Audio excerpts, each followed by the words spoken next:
Everyone. So my name is Janmaj and this is day 28th of my communication practice, and we are at the part B of this book called Man's Search for Meaning by Viktor E. Frankl, and here we are understanding logotherapy in a nutshell.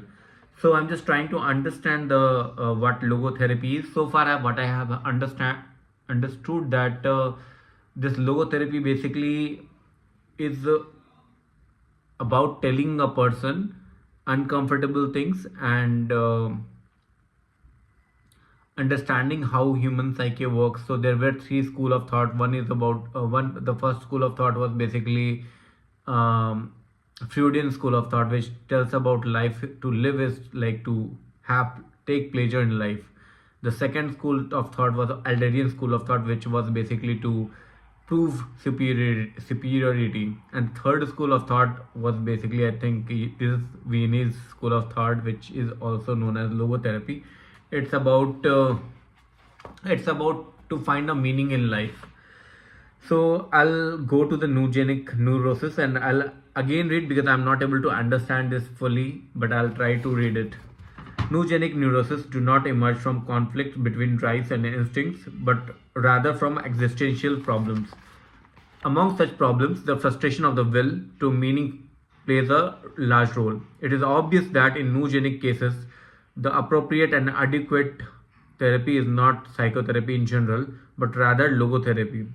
A logotherapy that is, which dares to enter the specifically human dimension. Let me quote the following instance.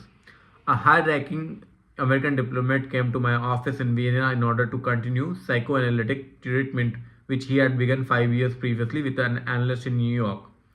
At the outset, I asked him why he thought he should be analyzed, why his analysis had been started in the first place.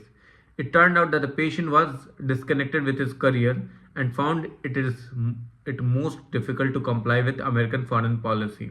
His analyst, however, had told him again and again that he should try to reconcile himself with his father because the government of the US as well as his superiors were nothing but father images, and consequently his dissatisfaction with his job was due to the hatred he subconsciously had harbored towards his father.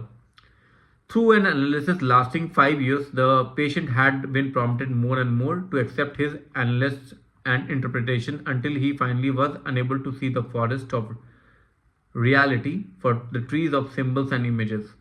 After a few interviews, it was clear that his will to meaning was frustrated by his vocation, and he actually longed to be engaged in some other kind of work. As there was no reason for not giving up his profession and embarking on a different route, he did so with most gratifying results. He has remained contented in his new occupation for over 5 years, as he recently reported. I doubt that in this case I was dealing with a neurotic condition at all, and that is why I thought that he did not need any psychotherapy, not even logotherapy, for the simple reason that he was not actually a patient. Not every conflict is necessarily neurotic. Some amount of conflict is normal and healthy. In a similar case, suffering is not always pathological phenomenon. Rather than a symptom of neurosis, suffering may be a human achievement, especially if the suffering grows out of existential frustration. I would strictly deny that one search for meaning to his existence or even his doubt of it. In every case, it is derived from or results in any disease. Existential frustration is in itself neither pathological or pathogenic. A man's concern, even his despair over the worthwhileness of life, is an existential distress, but by no means a mental disease.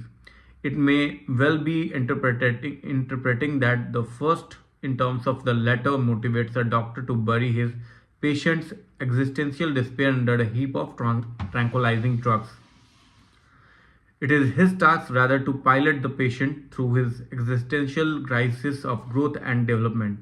Logotherapy regards its assignment as that of assisting the patient to find meaning in his life.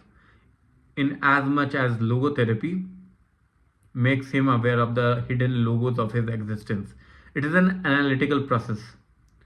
To an extent, logotherapy resembles psychoanalysis. However, in logotherapy's attempt to make something conscious again, it does not restrict its activity to instinctu- instinctual facts within the individual's unconscious, but also cares for existential realities, such as the potential meaning of his existence to be fulfilled, as well as his will to meaning. Any analysis, however, even when it refrains from including the logical dimension in its therapeutic process, tries to make the patient aware of what he actually longs for in the depth of his being.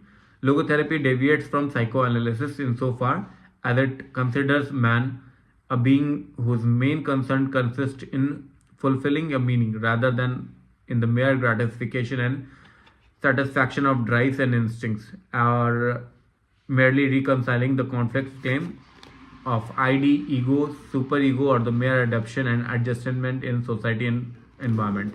So we'll talk about the neurodynamics again. I'm not getting it because it's too late and I'm exhausted with the work. So I'm not able to understand a lot of things, but what did I understand was basically logotherapy helps people to find meaning in life, and it may not be necessarily linked to a psychoanalysis. It is very different. So that was day 28 of my communication practice, and I'll see you in the next video. Bye for then. Thanks for watching this video.